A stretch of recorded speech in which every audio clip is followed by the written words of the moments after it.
De leden van de Amerikaanse metalband Metallica hebben goede herinneringen aan Friesland. 30 geleden speelden ze in de evenementenhal in de Westereen. Dat wie 4 varrats als band Trobrutsen.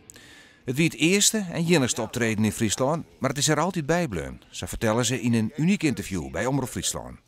Oh yeah, I remember now because we came up to the venue and there's a bunch of kids hanging out.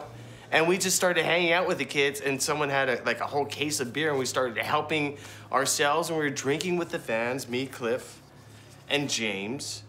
I remember, and then there was this one guy, one kid who was walking around, and had wooden clogs. And there were, the same type of clogs you see today, but they were the pointed ones, and I couldn't believe it. I was like, oh my God, he's wearing real wooden clogs, because from San Francisco, no one wears real wooden clogs in San Francisco.